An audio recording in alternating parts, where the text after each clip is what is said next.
اسے خالق کے ساتھ جوڑ کے جھکا جھکا اور مٹا مٹا سا رہتا ہے، اسے بھی آواز دی جائے گی، یہ ان 7 خوش نصیبوں میں سے ہوگا کہ اے نوجوان تو بھی آجا میرے عرش کے سائے میں، کیونکہ تیری جوانی میں اکڑ نہیں تھی، بغاوت نہیں تھی، ضد نہیں تھی، انا نہیں تھی، دوریاں نہیں تھی، بلکہ رب کی قربتیں تھیں، احکام کی پیروی تھی، اللہ کی اتباع اور اطاعت کا مادہ تھا، اور وقت کے پیمبر کی سیرت، اصحاب رسول کی زندگیوں کے مطابق تو اپنے آپ کو بنا کر کے آیا ہے، تو تیری حفاظت ہم اپنے عرش کے سائے میں کرتے ہیں۔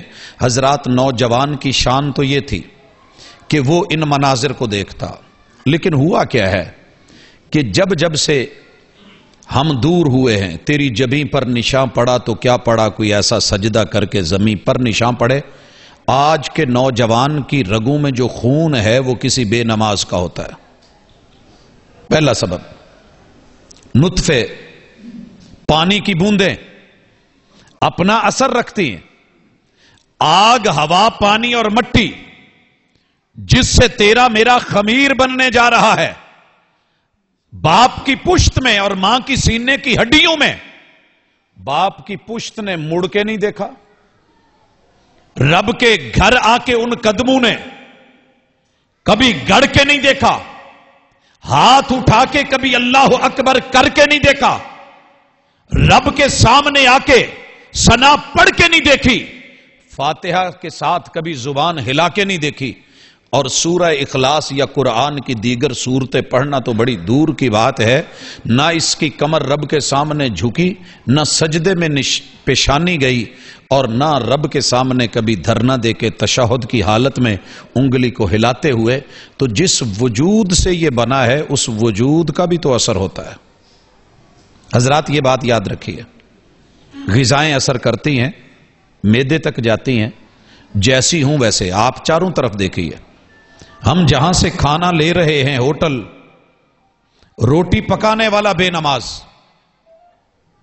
آٹا گوندنے والا بے نماز، پیڑے بنانے والا بے نماز، خریدنے والا بے نماز، جس طرف چلے جائیں چاروں طرف ہمیں نماز سے آج کے نوجوان نے اگر دور کیا ہوا ہے، حسن دنیا، مال و دولت، اور اس مال و دولت کے نتیجے میں چیزیں کھا پی کر کے ہمارے وجود کے جو خمیر بنے ہیں ان کے اندر کہیں نہیں ہے۔ میں کسانوں کو دیکھتا ہوں تو چاروں طرف بے نماز، الا من رحم ربی، اللہ جس پہ رحم کر دے خاص، وہ ایک الگ بات ہے۔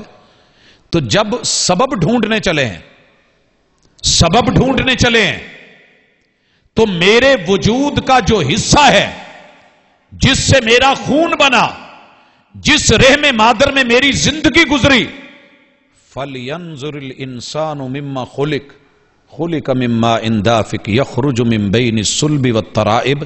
مجھے تو حکم ہے کہ دیکھ تو کہاں سے پیدا ہوا ہے، لیکن جو میرا ماں اور باپ ہے اسے بھی تو یہ آیت سمجھنی چاہیے نا، ان آیات پہ توجہ کرنی چاہیے کہ اس وجود میں، اس پشت میں، اس سینے کی ہڈیوں میں، رحم مادر میں، اس کے اندر کوئی نماز والی ایک چاہت اور تڑپ بھی ہے۔ ہم سنتے تھے کہ پہلے مائیں چلتے پھرتے، اٹھتے بیٹھتے، آٹا گوندتے، نماز کے ساتھ، روزے کے ساتھ، قرآن کے ساتھ، ذکر کے ساتھ، اذکار کے ساتھ، رب کے ساتھ تعلق، تلاوت قرآن خود بھی کرنی، سننی بھی، مگر آج اس نطفے کے اوپر اثرات ہیں تو شیطان کے۔ اور اس سے پہلے بھی تھوڑی دیر آئیے، پہلی ملاقات اور شادی کے وقت یہ نوجوان آج دور کیوں ہے؟ سوال مجھ سے پوچھا گیا، لیکن جواب سنیے۔ محمد رسول صلی اللہ علیہ وسلم نے فرمایا، میری امت کا نوجوان جب شادی کرتا ہے، پہلی رات، پہلی ملاقات، وہ اپنی پوری نسل کے لیے دعا کرتا ہے، وہ حفاظتوں کے اہتمام کرتا ہے۔ ہم جب کپاس کاشت کرتے ہیں اور اس کا بیج ڈالتے ہیں، ہم اس کو پہلے زہر آلودہ کرتے ہیں تاکہ زمین کے کیڑے، گندی چیزوں کے حملے اس پہ نہ ہوں اور فصل جو ہے وہ نقصان نہ اٹھائے۔ میرے محبوب کہتے ہیں، اللہم جنبنا من الشیطان۔ میاں بیوی بولے، جو آج میاں بیوی ہیں کل کے ماں باپ ہیں، آج وہ اصل ہیں، کل ان کی نسل اور فصل آنے والی ہے۔ وہ سیف رہے، وہ سلامت رہے، وہ رحمان کے ساتھ جڑی رہے، شیطانی حملوں سے بچی رہے. لیکن اس وقت کچھ کیفیت ایسی ہوتی ہے کہ لوگوں کو یہ جملے یاد ہی نہیں رہتے کہ اللہم جنبنا من الشیطان وجنب الشیطان ما رزقتنا. اللہ ہماری اس ملاقات کو، ہماری اس تنہائی کو، ہماری اس خلوت کو، اللہ ہماری اس علیحدگی کو، ہمارے اس نئے جوڑ کو، ہماری اس شادی کے معاملات کو، ہمارے اس ملاپ کو، الہ العالمین ہمارے اس بندن کو، ہمارے اس تعلق کو شیطان کے حملوں سے محفوظ فرما. اور اگر اس ملاقات میں اللہ ہمارے مقدر میں بیٹا یا بیٹی لکھا ہے، اولاد یا نسل لکھی ہے، تو اسے بھی شیطانی حملوں سے محفوظ فرما. ہمارا بیج ہی کچھ ایسا آ رہا ہے اور ابتدا اور آغاز ایسا ہو رہا ہے. اگر آغاز ٹیڑھا ہو جائے تو تا سریا میں رود دیوار کج، بنیادیں ٹیڑھی ہوں تو آسمان تک بھی لے جائیے، دیواریں ٹیڑھی جاتی ہیں.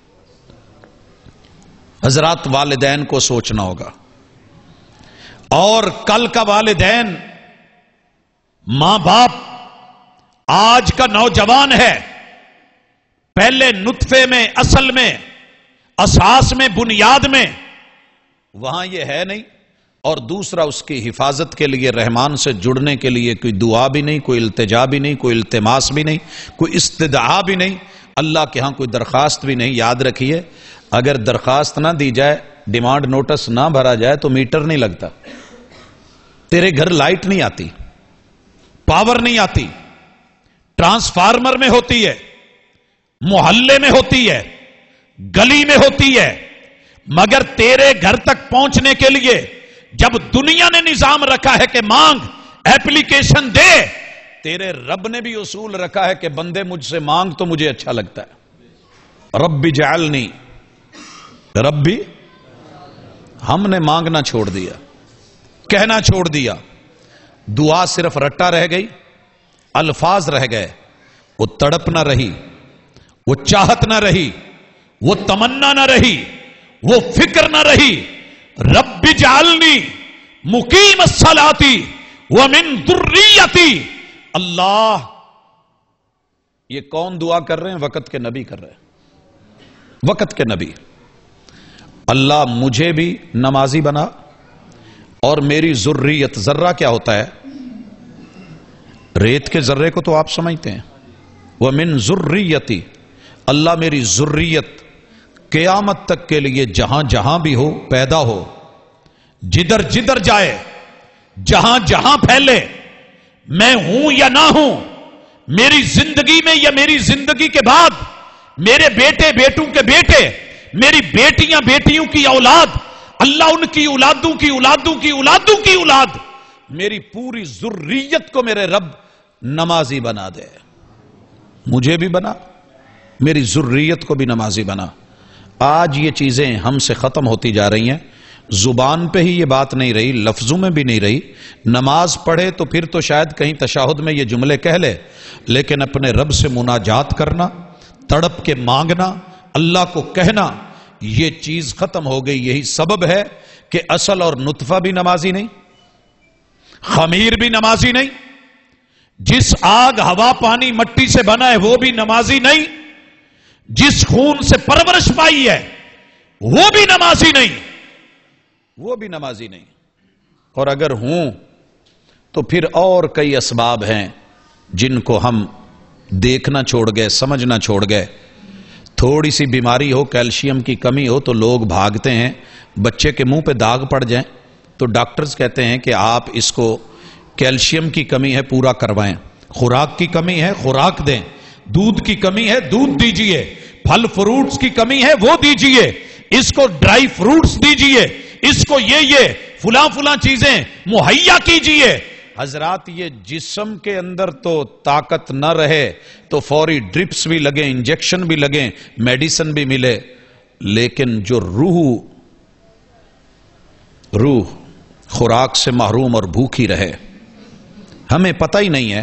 نوجوان تجھے پتہ ہونا چاہیے کہ تو دو چیزوں کا مجموعہ ہے، ایک جسم کا، ایک روح کا. جسم کی خوراک اللہ نے زمین سے پیدا کی ہے، دھرتی سے بنائی ہے، مٹی سے اگائی ہے. تجھے پھل ملیں گے، فروٹ ملیں گے، غلہ ملے گا، گندم ملے گی، آٹا ملے گا، دالیں ملیں گی، سبزیاں ملیں گی، گوشت ملیں گے، جانور ملیں گے، کھا، وجود بنا۔ لیکن یاد رکھ، تیرے وجود کی اندر جو روح ہے جس کے ساتھ تو زندہ ہے، وہ ہے تو زندہ ہے، وگرنہ مردوں میں شمار ہے۔ تیری جبیں پر نشان پڑا تو کیا پڑا؟ کوئی ایسا سجدہ کر کے زمین پر نشان پڑے۔ یہ بزرگوں کو جاتے جاتے اس زمین کے اوپر کچھ نشانی بھی تو چھوڑنی تھی۔ پیشانی پہ نشان اللہ کو بڑا پیارا ہے۔ اصحاب کی آپ سیرت سن رہے تھے، ان کی زندگیوں کا حصہ تھا، ان کی پہچان اور علامت تھی، لیکن بڑے تڑپ کے شاعر نے کہا کہ خود تو نمازی بن گیا۔ کچھ لوگوں کی حالت یہ ہے، خود تو نمازی ہیں مگر اولاد کو کہہ کے راضی نہیں، بلا کے راضی نہیں، چھوٹے چھوٹے معاملات میں بچوں کو آگ کر دیں گے، سزائیں دیں گے اور مال چھین لیں گے، پراپرٹی سے محروم کر دیں گے، دور کر دیں گے، دھتکار دیں گے، غصے بھی ہوں گے، لیکن اگر اللہ کا حق مر رہا ہے تو کوئی فکر نہیں، کوئی پرواہ نہیں۔ تو شاعر کہتا ہے کہ تیری جبیں پر نشان پڑا تو کیا پڑا؟ کوئی ایسا سجدہ کر کے زمین پر نشان پڑے، تو چلا بھی جائے، تیرے